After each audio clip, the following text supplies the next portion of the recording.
Good morning. My name is Stella Natufe, and I work for the City of Chicago Department of Business Affairs and Consumer Protection. Welcome to the BACP Business Education Workshop webinar series. We have adapted our regular business education workshops at City Hall into these webinars until further notice. If you are a part of the BACP Certificate Entrepreneur Program, you can get credit for joining this webinar by sending an email to bacpoutreach@cityofchicago.org. If you want to learn more about this program, please visit chicago.gov/business education. Help guide your business and employees during Chicago's reopening process. Please visit chicago.gov/reopening. Also, BACP and the City of Chicago's Office of Emergency Management created Shy Biz Emergency Alerts. You can opt in to receive targeted emergency alerts for the business community. If you are interested, please visit chicago.gov/shy biz alert. We would like to encourage all of our attendees to ask questions. Please use the chat box and send your questions to all panelists. There will be a Q&A session at the end of this presentation.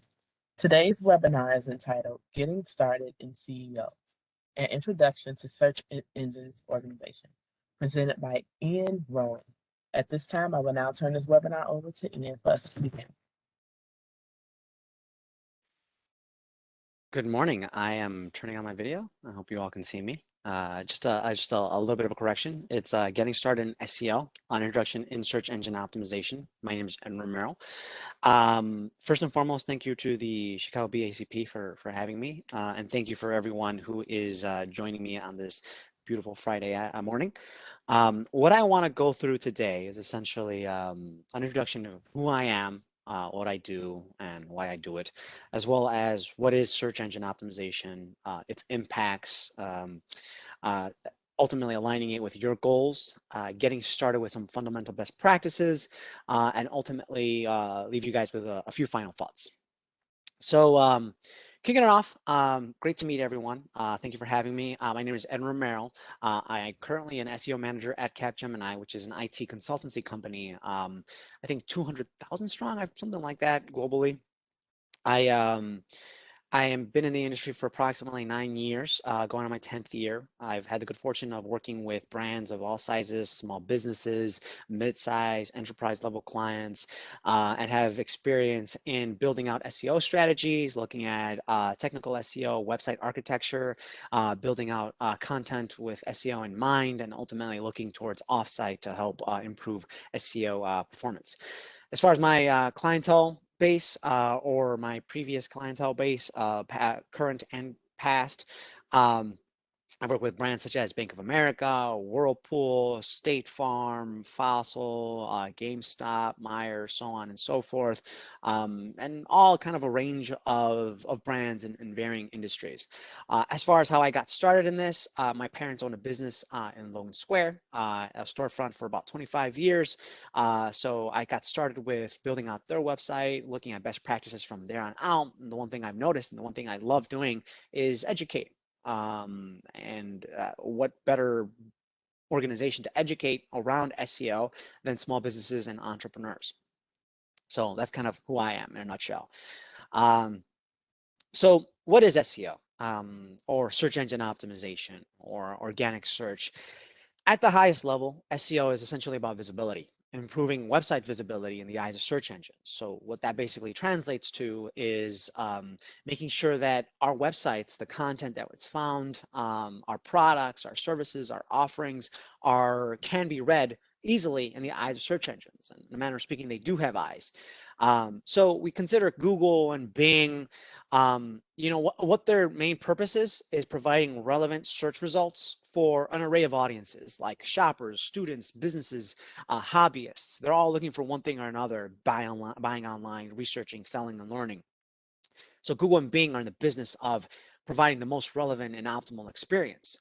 As an SEOer, my job, or honestly any webmaster who's looking to optimize around SEO, their job is essentially to ensure that Google can understand, and as well as Bing, what your website has to offer for the purpose of ranking higher within those search results and ultimately gaining visibility to the website, driving traffic, revenue, all that good stuff. So at the highest level, SEO is about visibility and improving rank. So looking at what we call the search engine landing page, or the SERP. I might refer to it as SERP going forward. We can divide it up and dissect it in a number of ways. I want to clear a few things up. I think there's a lot of misconception around what SEO is, what it's not. At the very tippity top, we have paid search or ads. So these are components of a SERP that are paid for. They're not free. You need a budget, and ultimately, once you run through that budget, it goes away. The cool thing about them is, you have more control over where you rank, you have immediate results, and ultimately you only pay when somebody clicks on it. But like I mentioned, the downside is once your budget is gone, it is gone. And it is something that you have to account for every month when you're going through budgeting and making sure that you have enough funds, that you have paid search results in place. Now, this presentation isn't about paid search. It's about organic search. Organic in the blue box is essentially around brands rank there based on a number of factors. There are algorithms or formulas, computations that feed into what gets ranked where. The great thing about organic search is that there's great consumer trust. They're not ads. It's a lot lower cost, meaning yes, there's going to be an upfront cost to optimize your website to SEO best practices. But beyond that, ideally you can either manage it yourself or let it coast. It's not, there's no monthly budget. The downside, of course, is it's not immediate. It's running off of algorithms that take time to compute and refresh. So it may take time. I will put a pin in it right now because I keep seeing it time and again. I talk to brands that say, you know what, I love search, but once my money runs out, it goes away.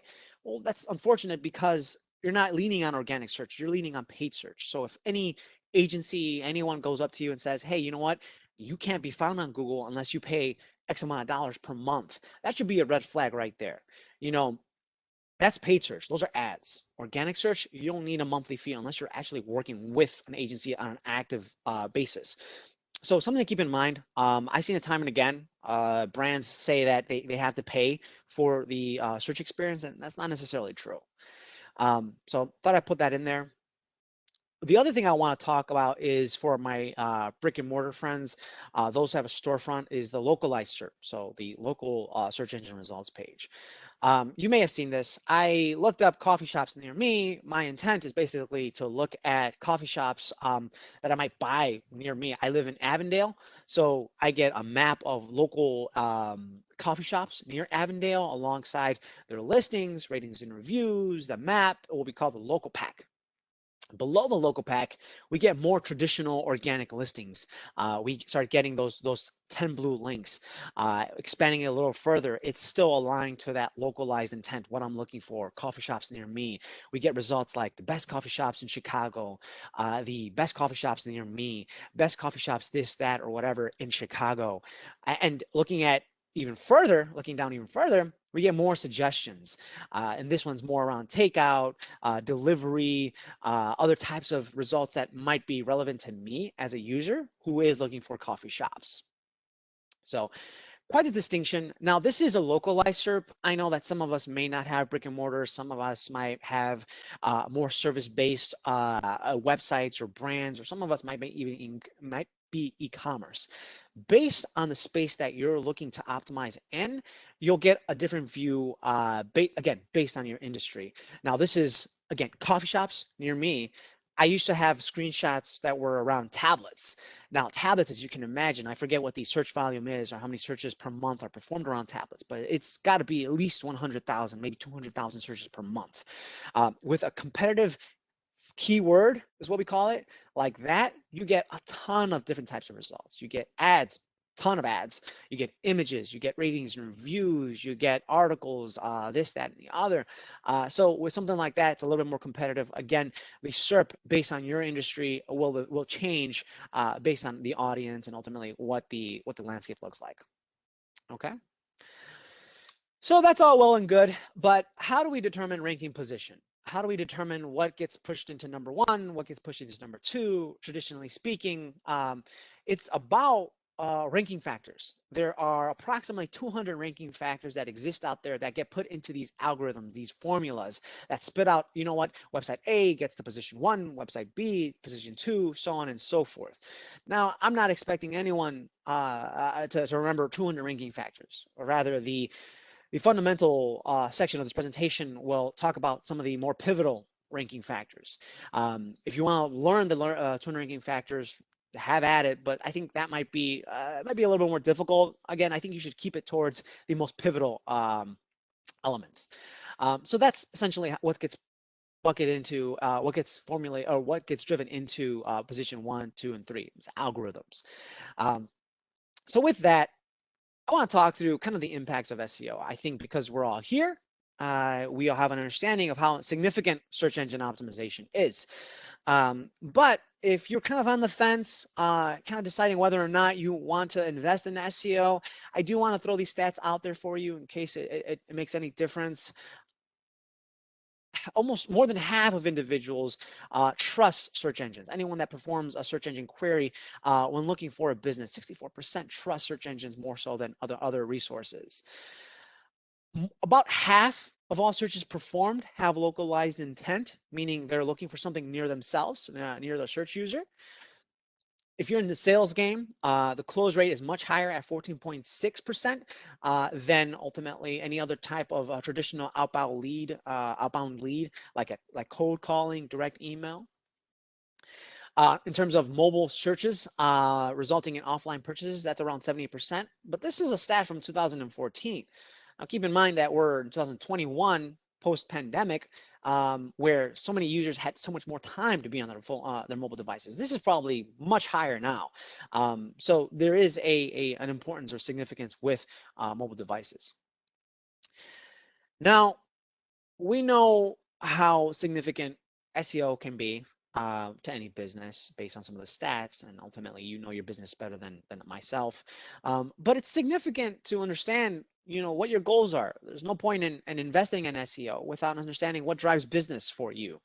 That being said, it's going to be significant for everyone on the call to understand what drives your business, you know, to formulate some sort of SEO strategy and how you can use search engines. I want to talk about kind of what this means in a moment, but it's important to understand what your key performance indicators are, your KPIs, what helps measure progress, what helps measure performance. It might be revenue. It might be traffic to your website. It might be traffic to your brick and mortar. It might be phone calls, contact submissions, check-ins, email subscriptions, so on and so forth.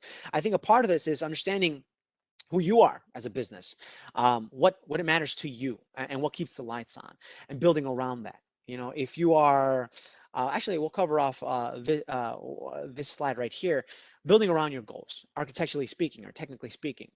Let's say you are a blogger. And you need something, just honestly, a run-of-the-mill website. WordPress and Drupal. WordPress is probably your best bet. Drupal might be come in second.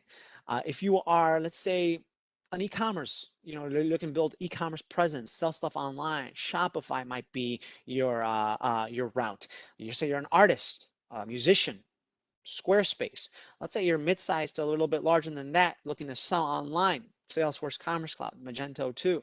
So again, understanding who you are, what drives your business, and ultimately building around that would ultimately help formulate what your SEO strategy is going to be going forward. Okay. So with that, I'm going to dive into getting started in SEO, you know, just some fundamentals. And with that, I beg, what I'm going to do is ultimately jump between slides as well as look at some examples, make it a little bit more interactive. So as I mentioned, there are 200 ranking factors. My goal isn't for you all to, well, for one, I'm not going to talk through 200 ranking factors. I'm going to talk through the most significant ones. But I think I like to position this as the pillars of SEO, you know, bucketing them and categorizing these factors. So it's a lot more digestible. The first pillar, the first category is technical SEO. And what that revolves around is improving the access to your website. So making sure that search engines, there aren't any blockers in terms of their visibility, that they can get to your website and understand the best they can. And we'll talk through what these look like in a moment. But ultimately, technical SEO is about improving visibility into your site. The second pillar I like to talk through is content. So content SEO, making sure that pages and the message that you're trying to communicate to not just search users, but search engines as well. It's relevant as possible, that the elements are optimized as possible. Again, it's meant to go and hone in on the relevancy between your brand and what searchers are looking for online. The last pillar is offsite SEO, and this one is essentially around factors outside of your website that impact your website, and that's around more of authority, making sure that your site is seen as a very authoritative figure in a pool of relevant websites. All right. So I'll deep dive into each one of these here. I'll kick it off with technical SEO. I'll start with Google Search Console. I'll give a quick run through, and please keep in mind, this is not necessarily an in-depth walkthrough of Google Search Console, but it's cool to take a look at what's under the hood. So Google Search Console is a site hygiene tool for your website. It allows webmasters to check in on the health status. It provides really cool stats. We'll take a look in a moment. But I'll say it right now, if you have a website and you don't have Google Search Console, that's probably one of the first things you want to do is verify Google Search Console. So this is Google Search Console for my website, my personal website. And at a high level, I'll give you an idea of what it looks like. You can look at performance. You can essentially look at what keywords are driving traffic to your website. You can look at how many clicks, how many impressions, or how many essentially times it ranks within organic search. And then ultimately look at a lot of cool health stats on the left-hand side. We'll talk about sitemaps in a moment, but it's a really nifty tool. Honestly, as an SEOer, where I'm at, I look at this on a regular basis. Actually, I'm not sure. Let me take a quick look here. Can you how's that?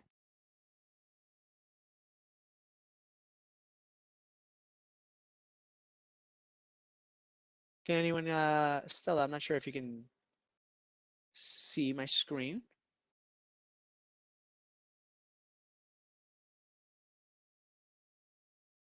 Awesome. You know what? I have no idea how long that's been off, and I do apologize. So with that, I mean, we've talked through essentially just the significance of SEO, and the last thing I want to do is kind of go through all these slides. I think I started sharing at probably the right time as we're getting into more tactical recommendations. So all this stuff, it should be made available to you all, and I do apologize if I'm sure BACP will be able to provide these slides, but if you do not have these slides and you want them, please feel free to reach out to me. Again, I sincerely apologize. I'm not sure if you got to see the beginning slides. Awesome. Cool. Cool. So in any case, I started sharing at almost the right time because we're just getting into like the nitty gritty, the details. So with that, like I mentioned, Google Search Console. If you do not have it, get it, especially if you have a website. I mean, if you do have a website. Like I mentioned, what it essentially tackles is just a really cool in-depth information around your website, what drives traffic, what keywords are ranking, if something's a matter with your website, if Google is looking to ultimately, if they have issues processing your content, if you have new content and you want to spit it out there, Google Search Console is your go-to tool. Like I mentioned, I am in there almost pretty regularly. The other tool I think is significant for you all, and this is not necessarily tied to Google Search Console or organic, is Google Analytics. So Google Analytics is a free tool. Both Search Console and Analytics are free. If someone tells you they're not, then I mean, you have to watch out for that. But ultimately, you can get access to it. The cool thing about Google Analytics is that you can measure metrics outside of organic or outside of things that are impacted by SEO. That includes social. That includes email, paid, and many more. So again, looking at what that looks like, it essentially looks like this. You can see this is my website. You can see traffic, how many sessions are driven to it, how many people are leaving, and ultimately, like, got a lot of great metrics, a lot of cool information. So I would say definitely look into this. It's about benchmarking. It's about reporting, making sure that the optimizations you're making on your site, the ones we'll talk about in a couple of moments, they're having an impact to your website. Both Search Console and Analytics can help you do that. The next item in terms of technical SEO is Google My Business. So for my friends that have a brick and mortar that are dependent on a storefront or an actual physical location, Google My Business might be definitely beneficial to verify. Google My Business is different from Search Console and Analytics in that my business reports on metrics via Google Maps. So if you perform like a hyper localized search, coffee shops near me. In fact, I'll use an example. My parents, like I mentioned earlier, they have a brick and mortar. So they have this location called El Condor in Logan Square. Um, we sell goods that are we import goods from Latin America and import them locally. You can control a whole bunch of information because they have a whole bunch of information because they have a brick and mortar in the neighborhood. You can post things around your business. You can see here my parents posting about being open during March. You can have supplemental information, really cool stuff around your business, making sure that your audience is well aware of what your current stance is. And I'm a numbers guy. I love looking at things like information and data. Um, Looking at how your customers are finding you and deep diving into that and seeing what's working, what's not. Reviews, messages, you can upload photos, look at just admin stuff. It's pretty nifty. I think this is most significant for folks that are actually have a brick and mortar or a storefront or a physical location. So that's what I recommend. So going back into more traditional things you can do on your site, the first three were about measuring your goals, which is significant. Don't get me wrong, it's very significant. Then going forward, it's more around how to make sure that you have a good site, good working site. So mobile friendliness. This is pretty intuitive, I think, because we as website owners, or not even just us website owners, but us globally as an audience, we're on our phones constantly. So we want to make sure that we have a site that is mobile friendly, meaning you can access it through your phone. You'd be shocked how many websites aren't mobile friendly. So making sure that if you have a website, that it's mobile friendly. If you're building a website, that it is mobile friendly as well. More users are online. It becomes more pivotal. And if you were curious to see, if your site is mobile friendly, there's a couple of ways. There's a tool called Mobile Friendly Test. I have a friend's website I will be using throughout the presentation. So we uploaded pdclothing.com, and ultimately we see, yes, this is a mobile friendly site. The other way, it's just really basic, just really straight to the point. A way you can make sure that a site is mobile friendly is essentially adjusting your window, looking at it like this. Notice how the website adjusts? That's a really quick way to see, okay, is this site mobile friendly or is it not? Of course, you can rely on the mobile friendly test tool. On top of that, page speed. If we're talking about technical SEO, page speed is extraordinarily significant. You want to make sure that your website is, well, honestly, just really quick as it can be. We're on mobile devices, so websites can be really large and take a long time to upload. We don't want that. I know I've gotten the wheel of death here. I get extraordinarily frustrated when I want to look at information really quick. So making sure that your website is as fast as possible and ultimately can load up a user experience is overall really well for solid user experience. Robots.txt. Now, this is something that should be pretty native to all websites. As you can see here, we have Amazon's robots.txt. What this essentially tells search engines, hey, you can crawl all these web pages, but you cannot crawl these web pages. And I'll tell you why that's significant. Because there are so many web pages and so many websites that exist online, resources from search engines aren't infinite. They have to be told this is a priority and this is not. You can neglect all this, but crawl all this. The robots.txt tells search engines, hey, you can crawl here. This is our priority pages, and we can couple this with the next slide, and you should crawl these. Now, most of these, all of these should be found at the root, meaning they should be found at /robots.txt. Now, this is my friends here, pittingclothing.com, robots.txt. As you can see here, they omit certain folders like admin, cart, orders, checkout, all that stuff you do not want accessible through search results or SERPs, you can go ahead and omit or disallow within the robots.txt. Okay. I like to couple this recommendation here or this tactic with this one, the XML sitemap.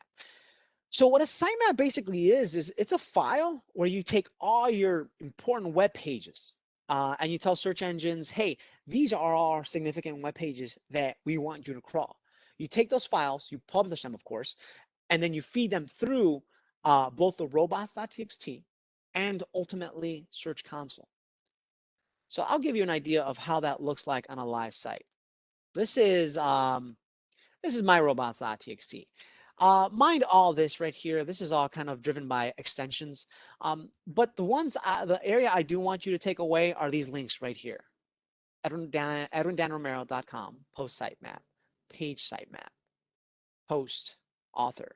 All these are significant pages I want communicated to search engines. I want them to crawl this. I want them to, basically start having these rank within search results. So what I would do is essentially take this, post this in the robots.txt. Actually, I will.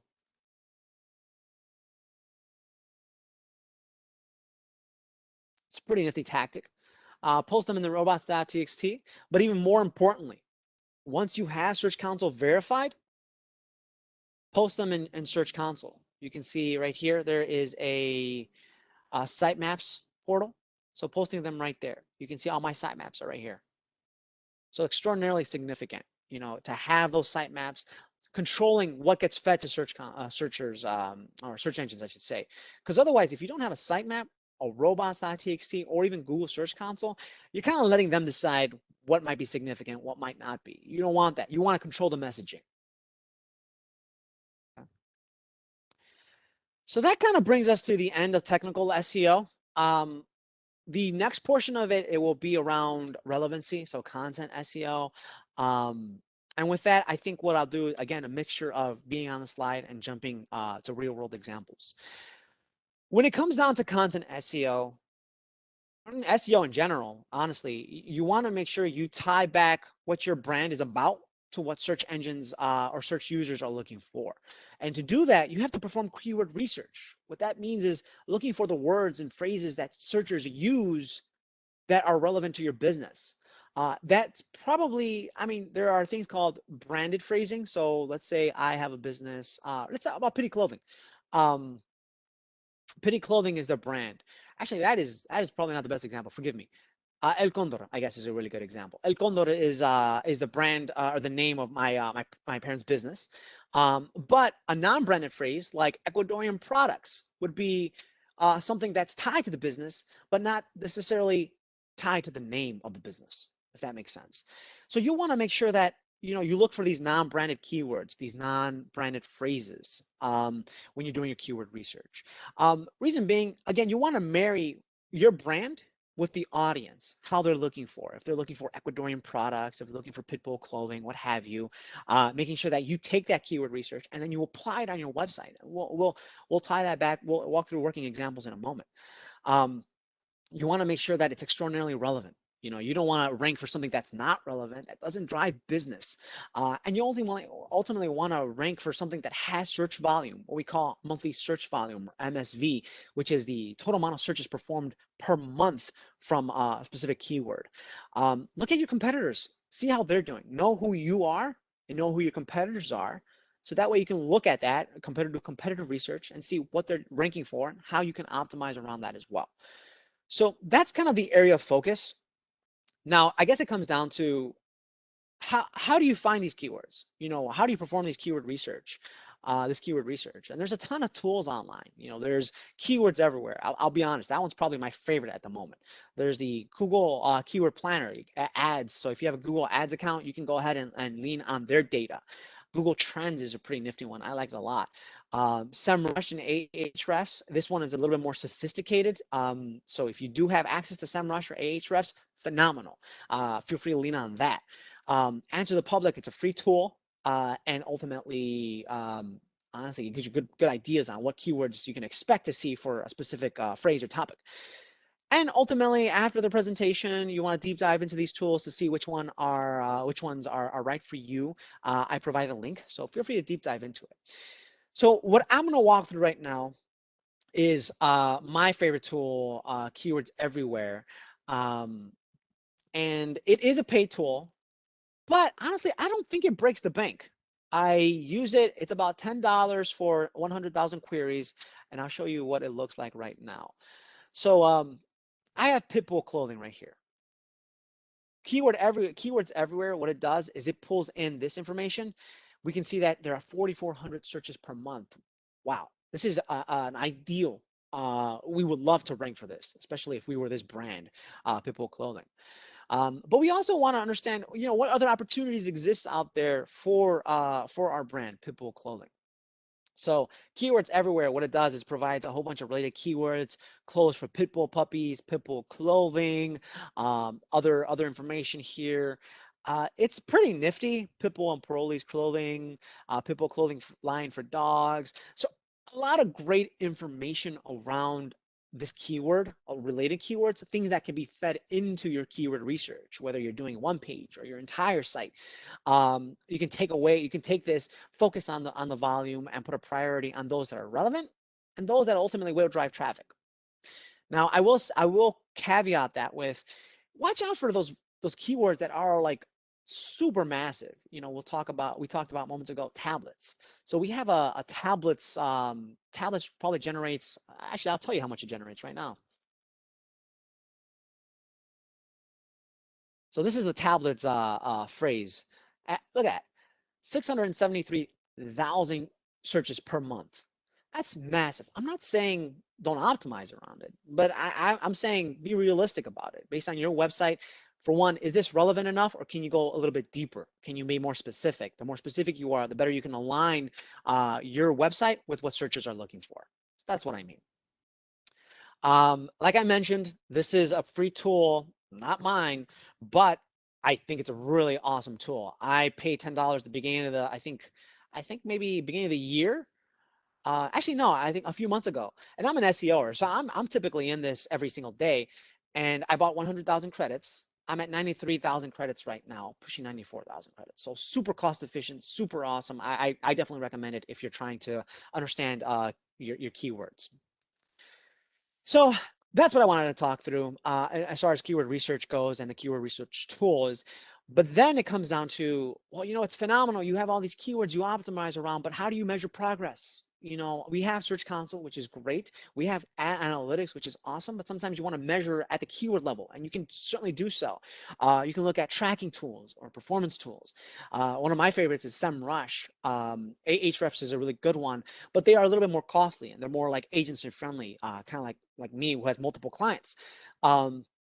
What I recommend for some small businesses is, if you do have the budget, we'll go for Moz. It's relatively affordable. I forget how much it is, but it's nowhere near the amount of SEMrush and Ahrefs. It's intuitive, user-friendly, and ultimately something you can definitely benefit from tracking your tools, or keywords, I should say. If you're looking to measure brick and mortar locations, physical locations, I would definitely also recommend looking at tools like BrightLocal or Yext that can manage performance across all your locations. This is most significant if you have more than one location. If you have a single location, feel free to lean on Google My Business. But if you're looking at maybe 3, 4 multiple locations, first and foremost, congrats to you as a business owner, but also look to measure success with BrightLocal and Yext. Okay. So with that, you have all your keyword research. You decide pitbull clothing, pitbull pajamas. That is the keyword for me. Where do I go and insert it? Where do I start optimizing? Let's talk about this. In terms of content, page titles. Page titles, I will preface this with, they are probably the most significant single piece of HTML that you can optimize around. And whether or not you think you've looked at page titles, I will walk through where you've seen them. So this is Pitbull clothing. I want to go through Pitbull pajamas. This is a page title. That is a page title. This is a page title. This is a page title. These are all elements that search engines feed off of. They actively look for. And you can find it in a page title in the top of a browser right here. You can see matching Pitbull pajamas, Pitty Clothing Co. Matching Pitbull pajamas, Pitty Clothing Co. Amazon's is right here, Amazon Pitbull pajamas.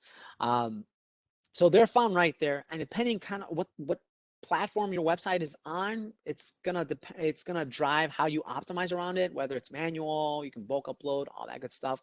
But the goal is find where you can change your page titles. Take the keyword research you've done and insert it into your page title. Reason why it's so significant is because it's the name of the web page. My name is Edwin. It's significant to who I am and my identity.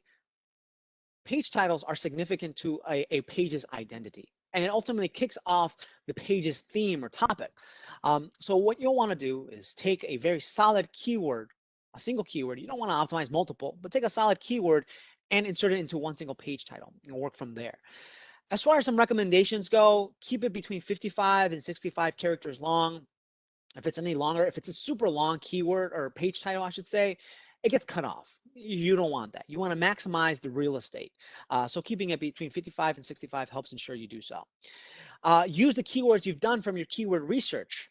Make sure it's relevant, but don't overuse it. Let's look at Pitbull pajamas. It's a very succinct, very short page title. Matching Pitbull pajamas, pitting clothing. It's not going to look really good if it says Pitbull pajamas, pitting clothing, shop for Pitbull pajamas and Pitbull clothing. It's very spammy. It becomes unnecessary, and ultimately search engines can detect on that, and they won't rank you. Make sure you include your company name. Reason being is search engines get pretty smart. You know, they can take a keyword, they can take a brand, they can kind of make an association. You want to make sure that they build this relationship between what you're trying to optimize and your brand, you know, improving your search results. Make it eye-catching and compelling. Now, this one's interesting, and it can be a little tough. I'll be honest. It can be a little tough to make it eye-catching, compelling, and sometimes you want to make it as relevant as possible with keywords, of course. But what I've seen interesting, some brands do is insert special characters into their page titles. I'm not saying insert page titles into every single one of your page titles, but let's say you're a blogger and you have a top 10 best list or something like that. Put a check mark or something like that. Make it a little bit eye-catchy. Now, keep in mind, there's real estate when it comes to these page titles, but also make sure it's not spammy. Make sure it's eye-catching. Special characters aren't ranking factors, so you may want to think about whether or not that fits into your strategy. But there are ways to make it so that it is very compelling. Okay. So that's what I would say when you're talking about content SEO. Maybe look at the page titles, one of the first areas you would want to see how they're currently performing. Do some keyword research for sure, and see where you can ultimately fit that keyword research into your page titles. In that same breath, however, I don't want you to neglect another piece of HTML that's significant, and that's the meta description. So the meta description is meant to supplement the page title, which is the name, with a brief descriptor of honestly what your page is all about. It can be about the topic, your brand. You can insert keywords here. You can insert multiple keywords. A favorite tactic that I like to do is I like to take multiple keywords that are almost similar, but slightly different or variations of one another and insert them into the meta description. Reason being is search engines are super smart. They can detect on synonyms. They can bold and highlight specific keywords. Going back to our real world example of where they're found, you know, they're not going to be found anywhere on page. You're not going to find this description here. It's going to be in the HTML. So notice how each individual website and listing has its own description. Melt into the couch with your pup, so on and so forth. That's Pitty Clothing's. Amazon reads something to the effect of Tooth and Honey, Pitbull pajamas, so on and so forth. All of these have meta descriptions. And I will say this, they are not a ranking factor. Page titles are a significant ranking factor, so you want to put the love, you know, and attention there. Meta descriptions are not a ranking factor, but that's not a reason you should neglect it. You should not neglect it because, well, search engines, if they cannot find a meta description, they'll look for any HTML, any content to feed this little slot, to feed this. It's not uncommon for search engines to completely swap out what you provided in a meta description for something that's more relevant. But you don't want to give them the opportunity. You want to be in control of the messaging. So make sure you optimize around meta descriptions as well. Some best practices. Similar to page titles, there's a character length. Keep it around 100, 160 characters. Doesn't have to be overly long, doesn't have to be super short, just enough to get the point across. Use the keyword research similar to what fed page titles. Use it to feed the meta descriptions as well. And similar to page titles, make it eye-catching, make it compelling. Honestly, I've seen brands have so much fun with meta descriptions. It's really nifty. It can be super fun. Now, in case you want to see whether or not your page has a page title or a meta description, you can do a couple things. You can do this. You can use a Chrome extension. I use Chrome exclusively. You can use an extension. I use SEO Peak. This is pretty nifty. This has the page title. It tells you what the page title is, matching pitbull pajamas, pitting clothing, but it also describes what the description is, or provides what the description is. So melt into the couch with your pup, so on and so forth. That's one way to do it. I prefer this way. It's really quick, really fast, and super easy. The other way, if you don't want to, burden up your browser bar here with a ton of extensions, you can also look at the actual HTML code. So this is the HTML code. I'm not gonna get too into it, but notice how I'm struggling to find it. Here we go. Title. This is the title itself. This is so in depth. I don't want you guys to go into anything that you don't need to. You may not be coders. You may not even have to be inside of this. That's totally fine. I typically suggest to my clients, hey, you know what? Go into SEO Peak, get an extension, SEO Peak. It'll do you justice. That's it. All right. So that is page titles, meta descriptions. That's how you use your keyword research to tie into probably the most visible, actually not the most visible, some of the most pivotal elements on the page. But apart from page titles and meta descriptions, the next biggest item you should optimize around is the actual content or the copy.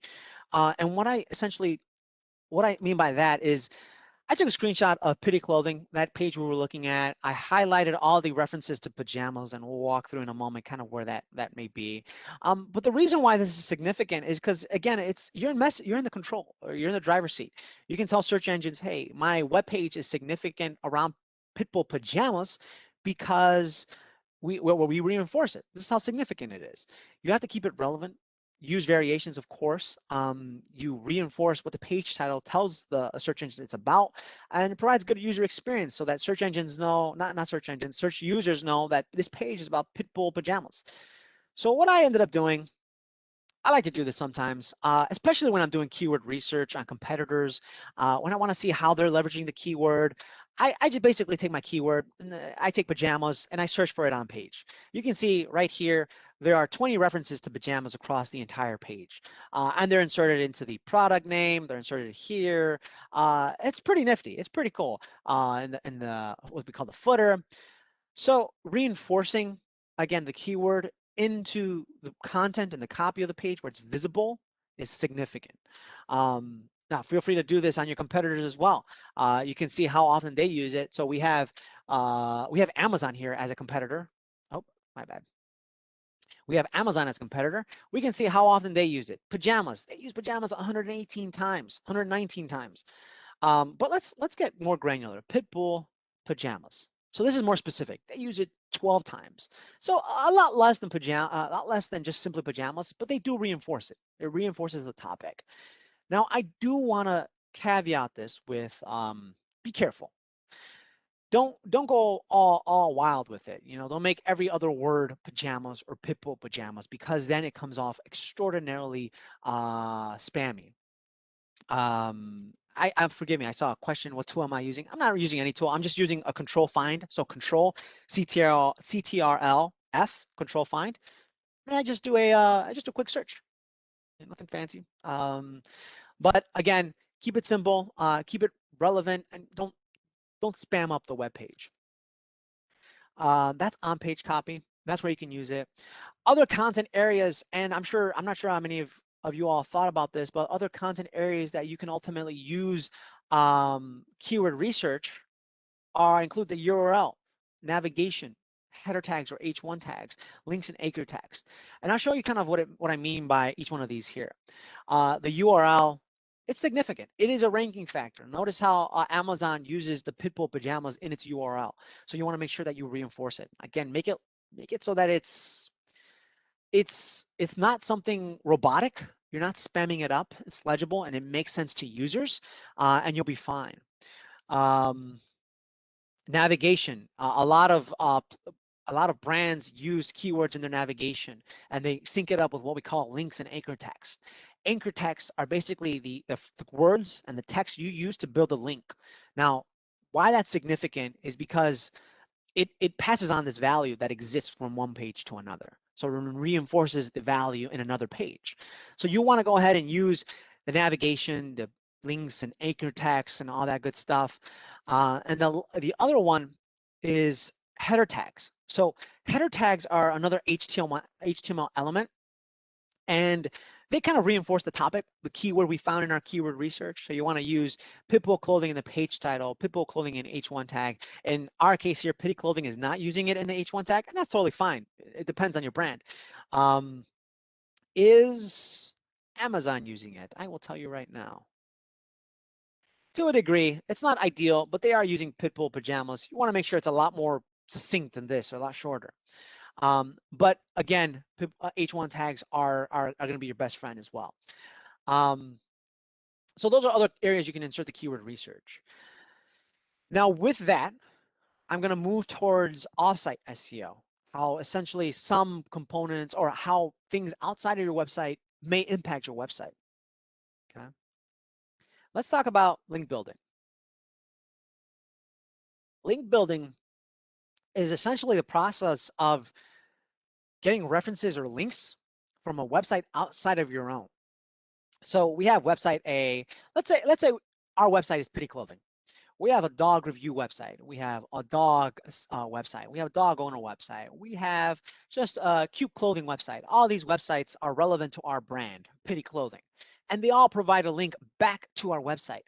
What this tells search engines is that, you know what? All these websites are linking to this one website. This website must be extraordinarily relevant to Pitbull clothing and pajamas. We have to rank them. You know, there's a reason why they're being linked, and they're relevant and can provide an optimal experience. So you as owners, as business owners, as website owners, you may want to consider this as a tactic or a strategy, or build out a strategy around link building. You know, and you can do so. I think especially if you have a localized presence. Some general ideas include chambers of commerce. You know, I think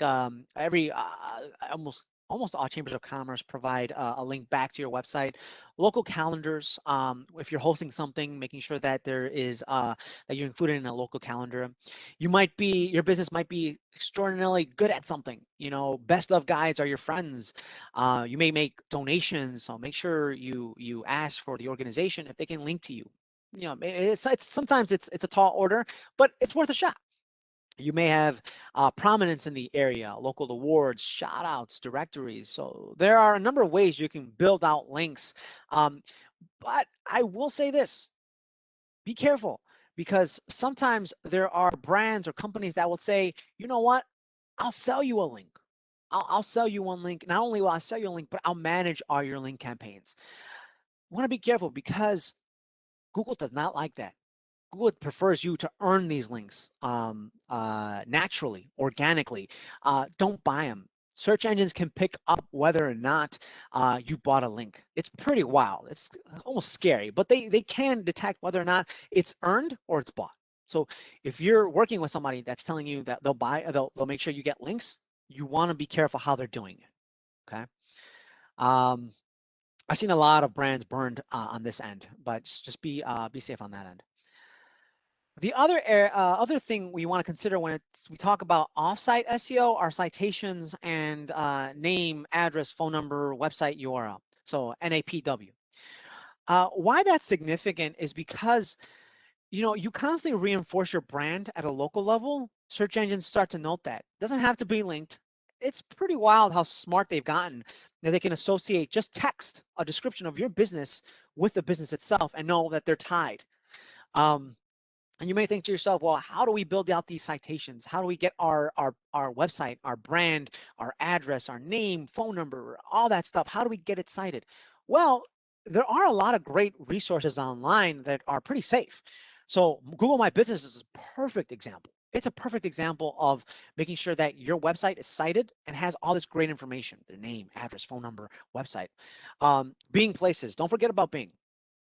Although Bing is smaller in market share, it still has some really great resources. So use Bing Places, their equivalent of Google My Business.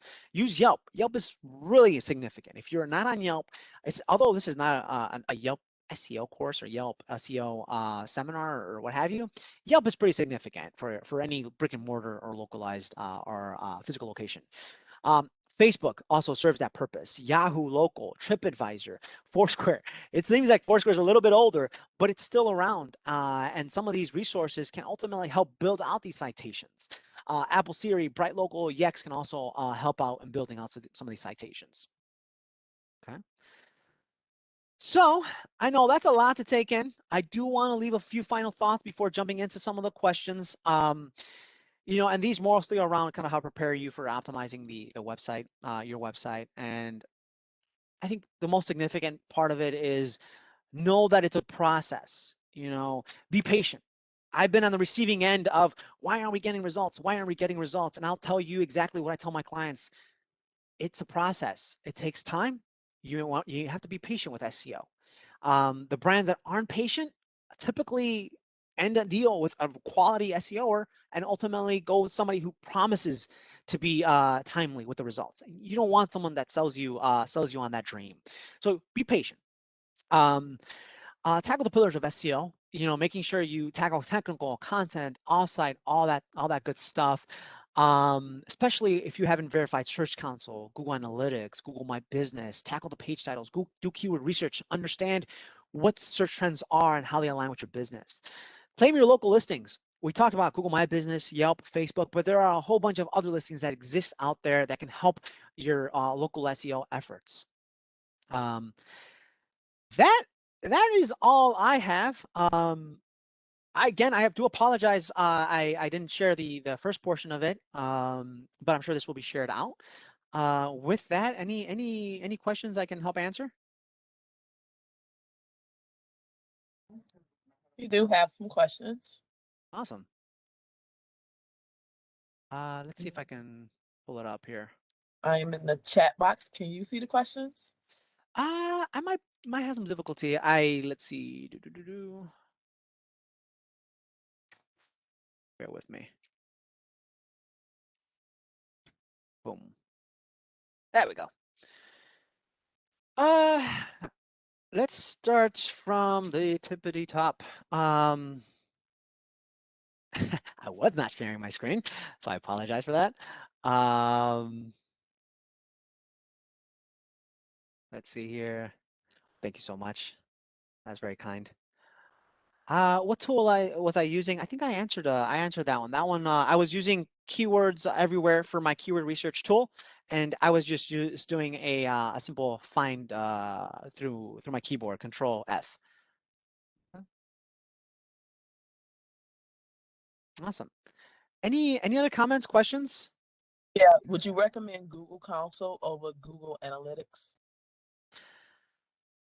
I would do both. I don't see why there shouldn't be a need to choose one or the other. I would do both.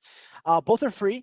There are steps online to go ahead and verify Search Console and Analytics. You can pair them really well. If your website is found through organic search, and if you're so busy and you have time just to verify one, I would say think about how do you get traffic to your website. Is it SEO? Is it just organic search? Search Console, go for it. I think that's your best bet. But if you're getting traffic from email, paid search, refers, other websites, social, Google Search Console is not going to show you that. So you want to go with Google Analytics. But again, my recommendation is verify both.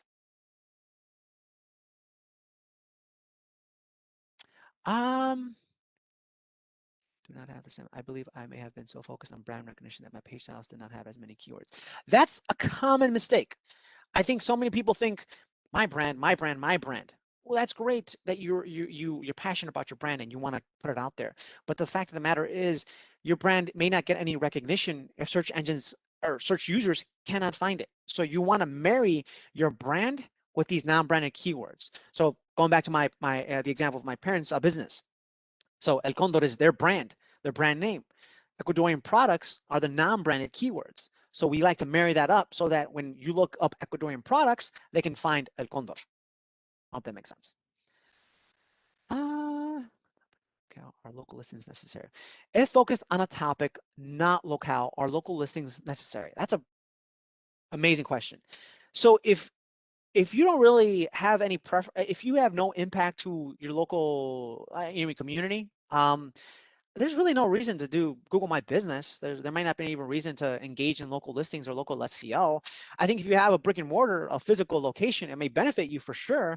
But if your business is strictly online, it's e-commerce, it's services based, I would say go ahead and look at the topic, look at the keywords. I wouldn't focus on local SEO as much. Advice for hiring SEO, for hiring an advisor. So like an SEO advisor, I imagine, consultant. I would say, you know what? I do have to be sympathetic to small businesses because budgets are so tight. You want to make sure you get the most bang out of your buck and you don't want to be gypped. So I would say, it's your money. Ask as many questions as you can. I think I would be cautious in that they may get a little tight because they might say we're giving you all this juice without necessarily getting paid for it. So look for case studies. That's my thing. I would say look for case studies. Where have they provided results in the past? What is their process? And ultimately things like what we covered off right now. What tools do you use? Walk me through kind of your day in the life of. What clients are you familiar with? I think that's a really important one. Because if your brand or if your advisor or consultant or agency, if they are let's say in a different industry that's not yours, you may want somebody that's familiar with your industry. That way they might already have a process that really works and they can apply it with your brand. I hope that helps. Is there a formula for creating ideal page title or meta description? I think a part of it is knowing yourself and knowing your audience. And I'll tell you why. Because knowing your audience, they talk a certain way. They speak a certain lingo. That's why you do the keyword research that feeds into what they look like. Do competitive research to see how your competitors are doing it. But knowing who your audience is allows you to go ahead and build that language. So you want the language in the page title and the meta description to be as natural as possible. So knowing your audience, you may have an understanding, or this may resonate, this page title, this meta description may resonate the most with this audience. There isn't necessarily a formula to it. You can insert a keyword here, keyword there, but I'd say building out the language, understand your audience, and to get inspiration, I'd say look at your competitors. That might help. So, thank you so much. I still feel like most of this went over my head. How can I get a little more hand holding on some of these? I'm not tech savvy at all. That's completely fine. I think that's typically my the first reaction, and I get really into it. So I do apologize if I got too into it. But let's say you want to go ahead and learn more about this. For one, feel free to reach out to me. I have my contact information right there. But secondly, if you want to go ahead and do some research on your side, on your end, let's say you're winding down the day and you want to do research, that's totally fine. I would recommend Moz. So Moz is phenomenal. I will give them this. They basically corner the market when it comes to like very preliminary SEO stuff. So you can learn SEO here, beginner's guide, learning center, how-to guides, Q&A, maybe webinars. So they do a really phenomenal job at covering off a lot of the basics. So you may want to go ahead and consider looking at Moz. That way you can learn at your own pace. But if you want to reach out, feel free. If we choose not to use website and only go with Insta, LinkedIn, Facebook, are these also apply? I think that's a really phenomenal question. I love that question because people think SEO is just Google, SEO is just Bing. But you think about Instagram, LinkedIn, Facebook, when you search for something, they still have algorithms. They still have formulas that feed into your results. So you may be that your business model best resonates with these other platforms. So I mentioned earlier kind of like what your goals are. I think it's really significant because understanding who you are again and what drives business, what drives revenue, what ultimately tell you is Google SEO being SEO perfect for me. It may not be. It really may not be, and that's totally fine. If your business is better spent, if your time is better spent optimizing your business within Instagram, LinkedIn, Facebook, have at it. Go for it. The after effects of that, if you feel like, well, for one, those pages are going to be found by Google regardless. So your brand is going to be picked up via Google. So something to consider. But again, knowing who you are, knowing what your goals are, would help to dictate whether or not SEO is for you. Let's see here. Advice on how to increase page speed. What areas should I begin looking to improve on the back end that affect that aspect? That's a loaded question. That is a very loaded question. So there are, I would say, first and foremost, I cover off the basics. I think the basics include page titles, meta descriptions, content, all that good stuff. But if you really want to dive into it, I applaud you first and foremost. But there are tools that help you assess what the opportunities exist around page speed. That includes this here. This is called Page Speed Insights. I inputted it, pittyclothing.com into it.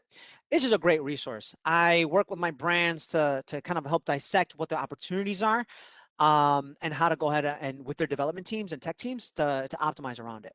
But at a high level, I inputted Pitty Clothing. They spit out a score. The score is out of 100.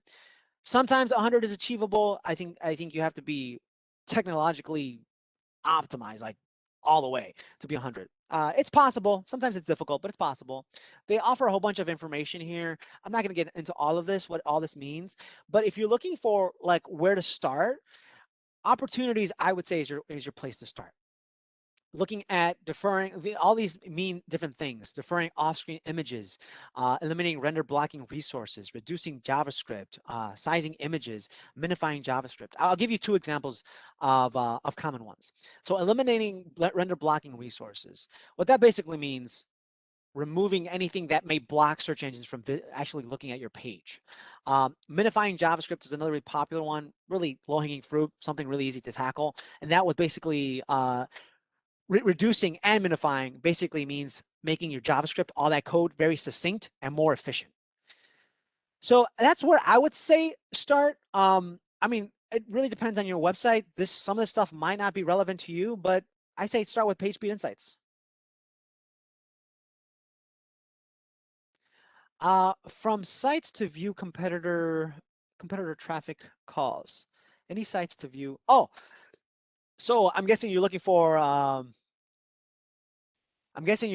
any kind of competitive information and locations that can provide that information. You know what I would say? If you do have Ahrefs, SEMrush, or Moz, I think Moz does. If you put in your competitor's website, they'll tell you kind of a general idea of what their website traffic looks like. That's based on a couple of things: what keywords they're ranking for. That's another thing. SEMrush, Ahrefs, and Moz, they're really great because they take all the information that they can find around all these keywords and basically start mimicking Google, which is really cool. They take keywords your competitors may be ranking for based on the search volume, how many keywords, how many searches you perform per month for that keyword, where your competitor ranks, and they come out with their own formula. They say, this is the traffic your competitor experiences based on this keyword.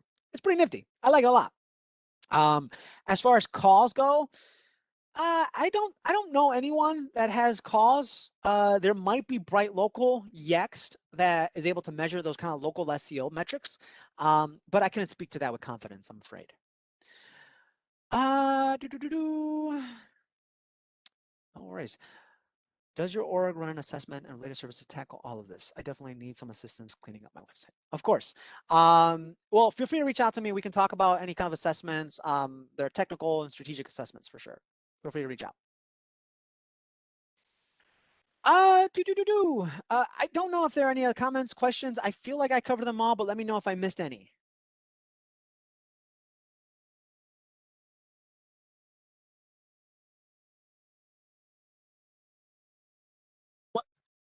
check the chat box, or did you take everything out of the Q&A?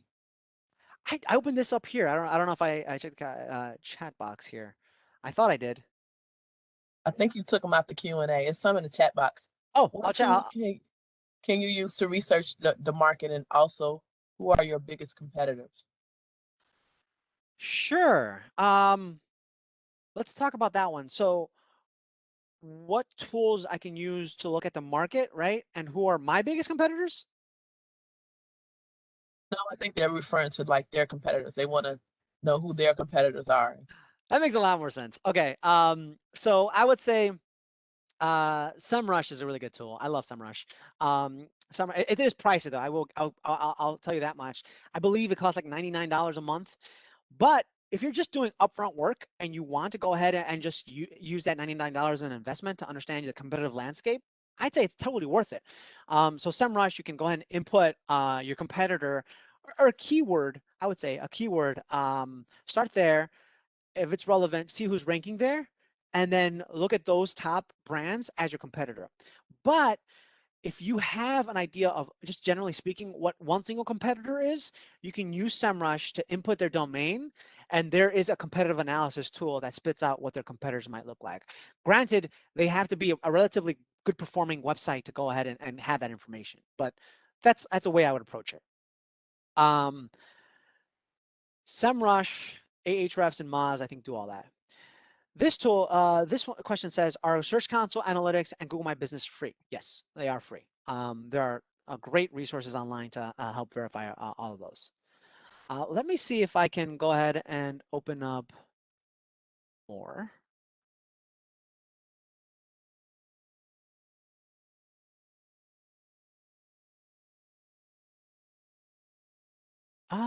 I'm so sorry if I didn't answer your question. I can certainly answer it, but feel free to type it up again and I can get to it.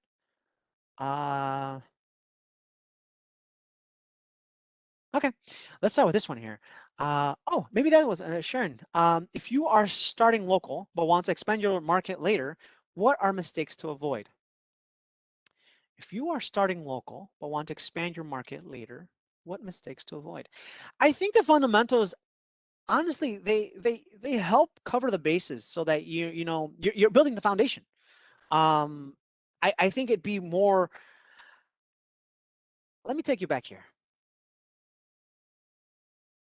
Notice that when I talked about the pillars of SEO, they were a little bit sequential, meaning there was a sequence to them.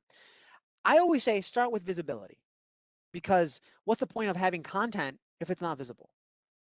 Once your website is visible, start with optimizing your content so it's relevant as possible.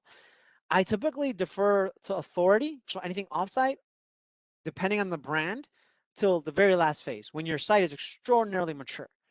I would say it kind of applies to what you had talked about, Sharon, around starting local and expanding your market.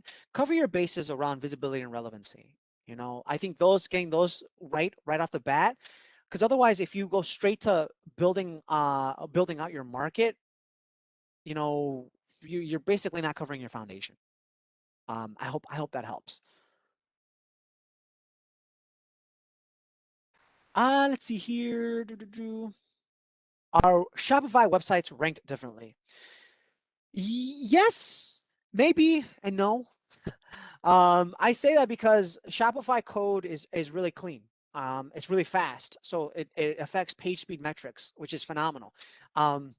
But it also depends on the websites that are ranking. If you have a website that's built off of WordPress, it might be a little convoluted, the website code and all that stuff. It's a little slower, not a lot, but it can be slower than Shopify.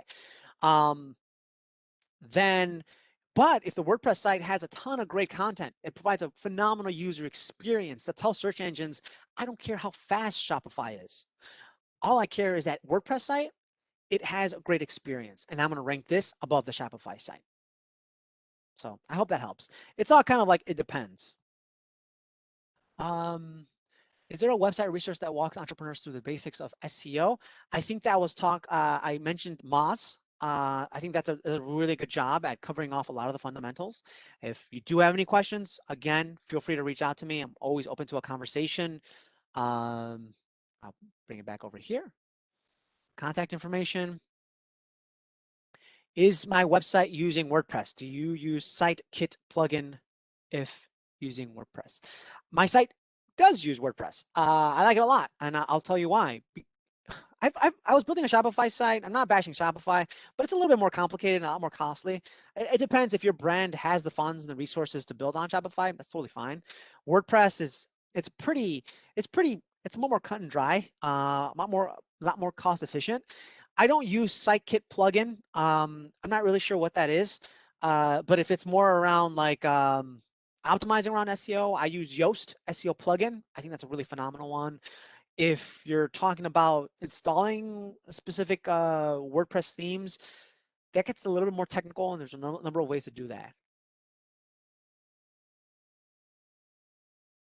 Any tips on if you are providing a service as opposed to products? I think I think a lot of the recommendations I have, they ring true. You know, they are know your brand, know your business, and see what users are looking for online that you can speak to.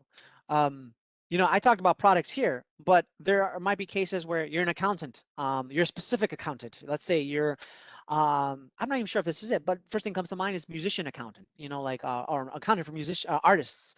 So you may want to optimize around that. Maybe that's your niche. Um, so I think it's still totally possible. Just doing the keyword research to see what exists out there. What is the name of that Chrome extension with all the descriptions? Well, there's a ton of them out there, but there is SEO Peak is the one I use. It's pretty straight to the point.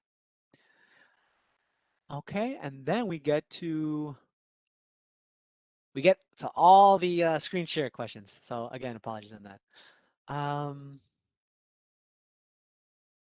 There's an official Google plugin that links the webmaster tools. Oh, okay, yeah. So something to know about Google WordPress. So WordPress, one of the reasons why I love it is because you have your site, right? And with the site, you can get a whole bunch of these things called plugins, these little tools that help you do a whole bunch of cool things, like to help you keep up with your site. What Dante is mentioning is Site Kit, which is meant to help, I guess, link or verify Google Webmaster Tools or Search Console. And yeah, I don't use that. Yoast also does that for you.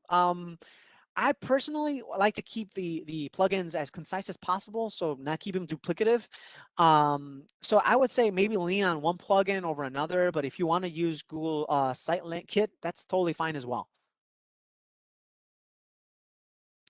Let's see here.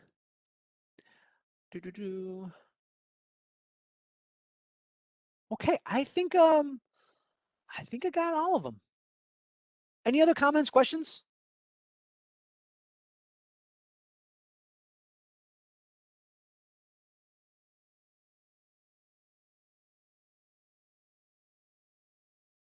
Awesome.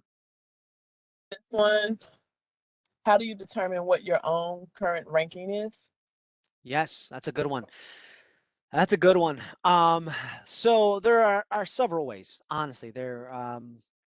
You can do a manual search and use off of that. The only thing I would say, be careful, because if you're logged into Chrome, your results are going to be biased.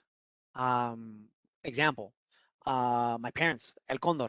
If I look up Ecuadorian products and I'm logged in, Google already knows that El Condor is significant to what I typically do on a regular basis. So they'll rank El Condor higher. You can do incognito, that helps. So going private browsing, that's if you want to do a manual search. If you want to automate, you have like 10, 20 keywords that you're trying to rank for and you're tracking. I would say use one of those tools that exist online. SEMrush, Ahrefs are probably the most costly. Moz is a little bit more affordable. I typically say go with Moz because, for one, it's I don't know what the pricing is, but I can look it up right now. I can pretty sure it's less. Okay, so it's around the same price, $99 a month, but I think they offer like it's pretty intuitive and pretty easy for new businesses to get started with. There are other tools out there that exist for rank tracking. Some of them are free, but the ones that are free are very limited. Like they let you track maybe 5 keywords at a time. Some tools that you track on a regular basis, like every day. Some tools that you track every week. If they're free, it's probably going to be every week and limited maybe to like 5 or 10. Okay. Any other comments, questions?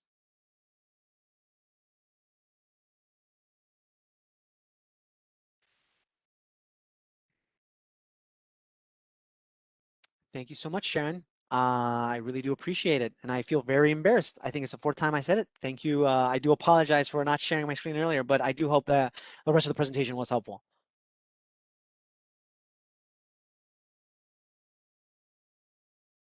Hey, thank you, Edwin, for today's presentation. It was very informative.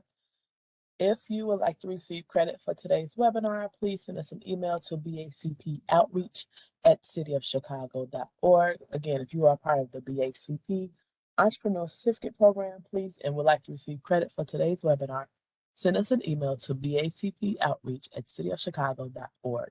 To learn more about our upcoming webinars, please visit chicago.gov/business education. Thanks for joining us and enjoy your weekend. Thank you, Edwin. Thank you, everyone. Appreciate it.